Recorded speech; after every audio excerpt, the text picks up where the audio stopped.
Hello दोस्तों, सुप्रभात। कैसे हो आप सब? उम्मीद करता हूँ स्वस्थ एवं मस्त होंगे। तो आज की इस वीडियो में बात करने वाले हैं क्लास 12th का भौतिक विज्ञान का फर्स्ट चैप्टर विद्युत आवेश तथा क्षेत्र के बारे में। दोस्तों, इस चैप्टर की शुरुआत का पहला सफर हम विद्युत आवेश से करने वाले हैं। सो आप लोग कॉपी पेन लेकर बैठ जाइए और जो भी मुख्य इम्पोर्टेंट पॉइंट होंगे आप लोग अपने नोट में नोटेट करते चलना। एक्चुअली आप लोग को ऐसे करने से एक क्लास 12th का नोट भी क्रिएट हो जाएंगे, तैयार हो जाएंगे। तो देखो बच्चों, इस चैप्टर की शुरुआत का पहला सफर हम विद्युत आवेश से करने जा रहे हैं। इससे पहले आप सबको विद्युत आवेश से थोड़ा सा परिचय कराना चाहूँगा, इंट्रोडक्शन देना चाहूँगा विद्युत आवेश के बारे में कि विद्युत आवेश की उत्पत्ति कैसे हुई, किसने की, कब की। तो देखो बच्चों, विद्युत आवेश की जो उत्पत्ति हुई एक स्टोरी के थ्रू आप लोग को बताना चाहेंगे। थोड़ा सा इंट्रोडक्शन दे रहे हैं, एक हिस्ट्री के थ्रू, एक छोटा सा इतिहास है, हिस्ट्री। 600 ईसा पूर्व में 600 ईसा पूर्व में एक थेल्स नामक वैज्ञानिक जो ग्रीस देश के रहने वाले थे। ग्रीस वैज्ञानिक, आप लोग कॉपी पेन लेकर ये सारी बातें आप लोग नोटेट करते जाना। ये सारी चीज़ें आप लोग को शायद ही कोई टीचर बताए। तो देखो बच्चों, 600 ईसा पूर्व में एक थेल्स नामक वैज्ञानिक थे। थेल्स नामक वैज्ञानिक जो कहाँ के थे बच्चों? ग्रीस वैज्ञानिक कह सकते हो, ग्रीस वैज्ञानिक, ग्रीस देश के। उन्होंने एक बाल्टिक नामक सागर तट पे टहल रहे थे। बाल्टिक सागर नामक तट पर टहल रहे थे। तभी उन्होंने एक पदार्थ पाया। वो कौन सा पदार्थ था बच्चों? वो पदार्थ था अंबर। अंबर एक पदार्थ पाया। उन्होंने उस पदार्थ को एक रेशम के साथ घर्षण कराया। एक रेशम पदार्थ के साथ क्या किया बच्चों? घर्षण कराया। जब घर्षण कराया तो दोनों एक दूसरे से आवेशित हो गए। और जब इन पदार्थों को छोटे छोटे पदार्थों के पास ले गए, जैसे कागज के छोटे छोटे टुकड़ों के पास ले गए, तो ये टुकड़े इन पदार्थों के साथ आकर्षित हो गए, जिससे चिपक गए।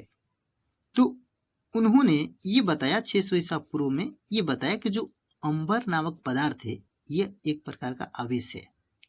600 ईसा पूर्व में अंबर पदार्थ को आवेश कहा जाता था, और वो भी थेल्स वैज्ञानिक के थ्रू, थेल्स वैज्ञानिक के जरिए। देखो बच्चों, ये तो था 600 ईसा पूर्व की कहानी।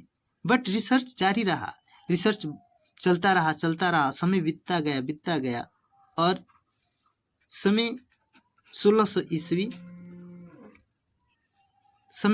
ईस्वी तक ये रिसर्च चलता आया। जब 1600 ईस्वी तक आया बच्चों, तो 1600 ईस्वी में एक वैज्ञानिक आए जो इंग्लैंड के रहने वाले थे। इंग्लैंड के वैज्ञानिक,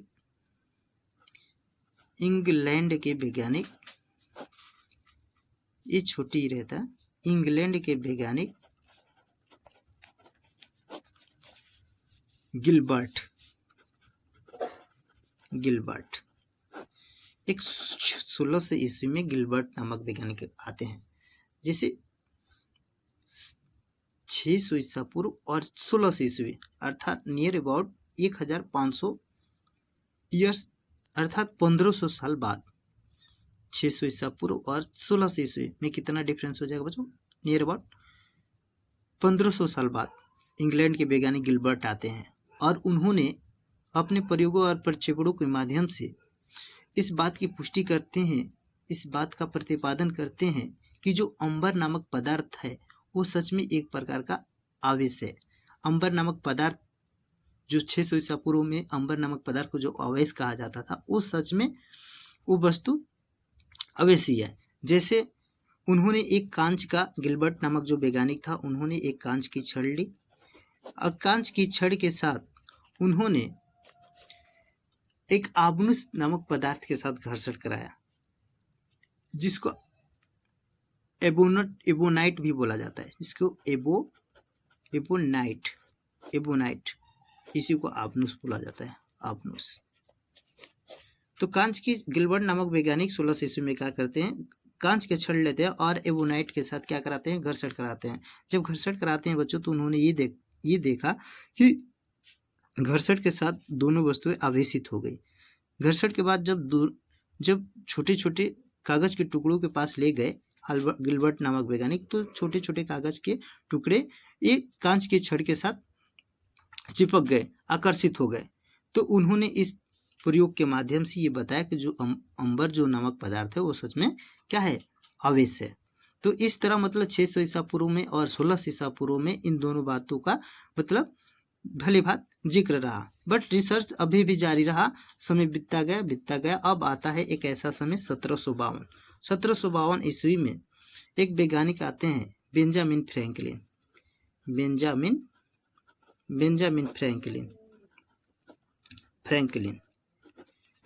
फ्रैंकलिन ने अपने प्रयोगों में इस बात का 100% मतलब कि प्रूफ कर दिखाया कि जो आपनुस नामक पदार्थ है वो सच में एक आवेश है। अर्थात कहने का मतलब ये रियल में बेंजामिन फ्रैंकलिन रियल में पूर्णतः ये आवेश की खोज की।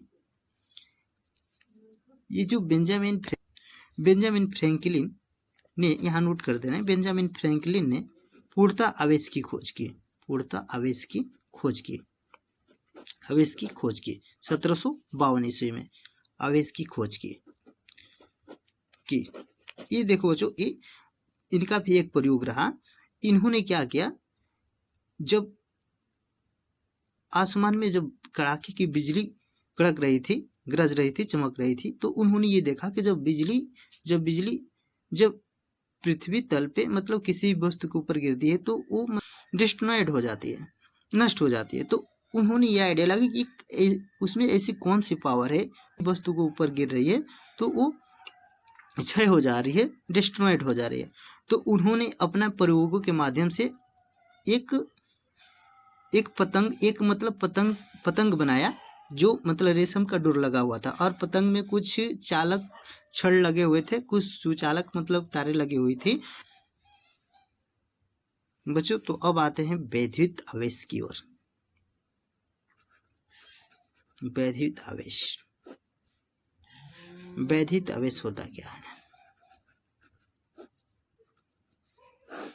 जिसको इंग्लिश में बोलते हैं इलेक्ट्रिक चार्ज। तो देखो बच्चों, आप लोगों को बताया था आवेश की उत्पत्ति क्लास 10th में जब दो वस्तुओं को आपस में घर्षण कराते हैं तो आवेश की उत्पत्ति होती है। बट क्लास 12 का टॉपिक है तो कुछ थोड़ा सा डीपली पढ़ने का प्रयास करेंगे। इसका डिफिनेशन कुछ, किसी पदार्थ का वह गुण होता है, विद्युत आवेश जो होता है बच्चों, किसी पदार्थ का वह गुण होता है जिसके कारण वह विद्युत तथा चुंबकीय प्रभाव उत्पन्न या अनुभव करता है, विद्युत आवेश कहलाता है। इस बात को लिखते हैं, किसी पदार्थ का वह गुण, किसी पदार्थ का वह गुण जिसके कारण वह विद्युत तथा चुंबकीय प्रभाव,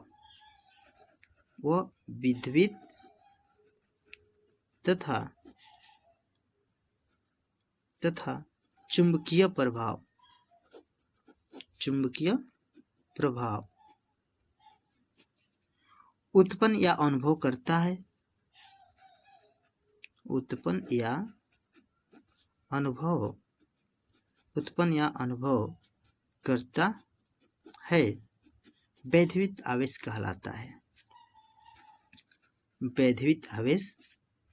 है, वैद्युत आवेश कहलाता है। बच्चों, यह एक प्रकार की अदिश राशि होती है। वैद्युत आवेश जो होती है एक प्रकार की अदिश राशि होती है। आओ देखते हैं वैद्युत आवेश का। तो आप लोग क्लास 10th में बहुत से सूत्र पढ़े होंगे, उसी सूत्र के हेल्प से हम कुछ मात्रक देखने का प्रयास करेंगे। आते हैं कॉपी के नेक्स्ट पेज की ओर। तो बच्चों, अब कॉपी के नेक्स्ट साइड आए हैं, नेक्स्ट पेज की ओर आए हैं। क्लास 10th में आप लोगों को विद्युत आवेश का आप लोगों को फॉर्मूला बताया था। विद्युत आवेश बराबर विद्युत आवेश इज इक्वल टू आई होता है ना, Q इक्वल टू IT, धारा इंटू समय, धारा इंटू समय। या आप लोग करके लिख सकते हो, विद्युत आवेश को रिप्रेजेंट किया जाता है Q से। Q is equal to I into T। बच्चों इस सूत्र के हेल्प से भी मतलब आप लोग मात्रक यहाँ से फाइंड कर सकते हो। यहाँ मात्रक कैसे इंडिकेट कर दे रहे हैं। आवेश का मात्रक होता है कूलाम।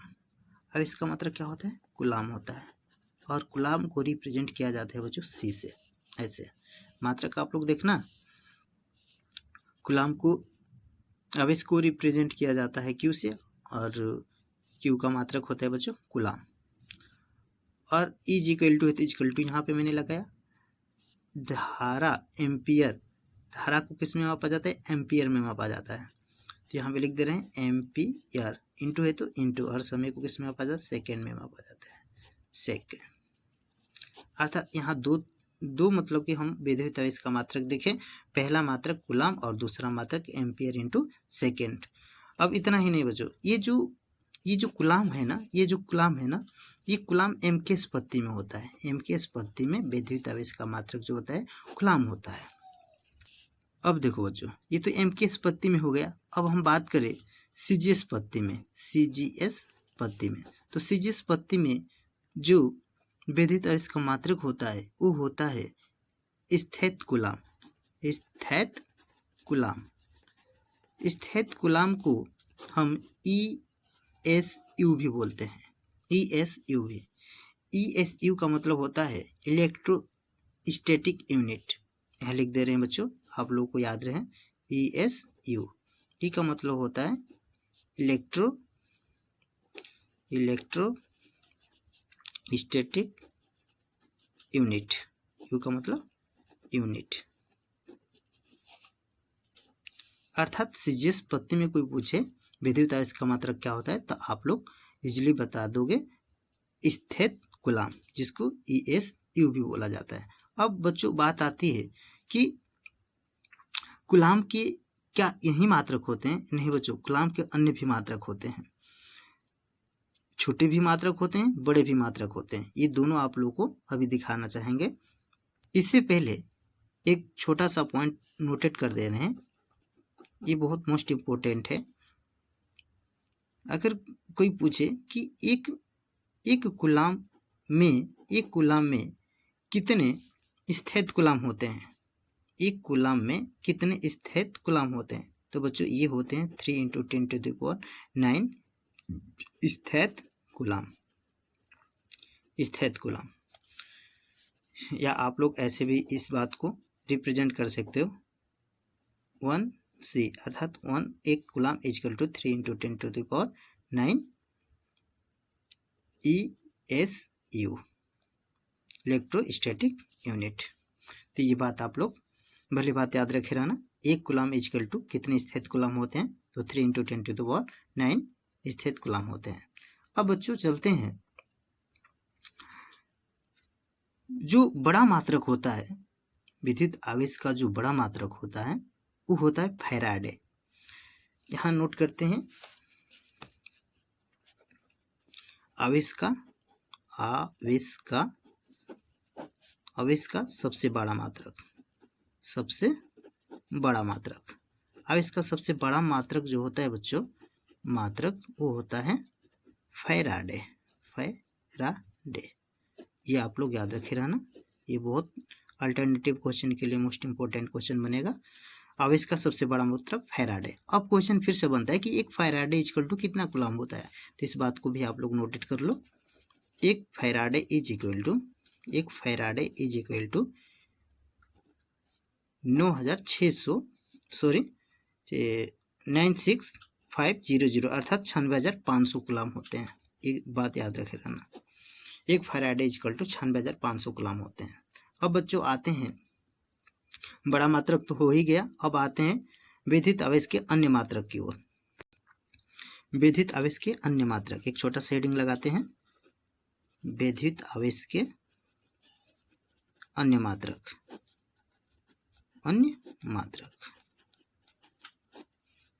वैद्युत आवेश के अन्य मात्रक छोटे, ये छोटे मात्रक है वैद्युत आवेश के अन्य मात्रक।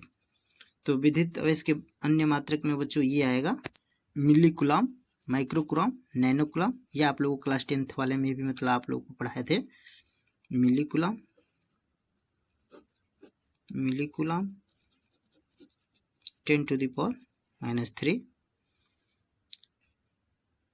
माइक्रो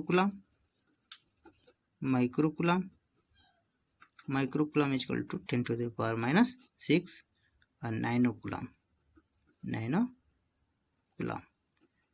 ये भी मतलब आवेश के अन्य मात्रक है बच्चों। Milli coulomb, micro coulomb, nano coulomb 10⁻⁹।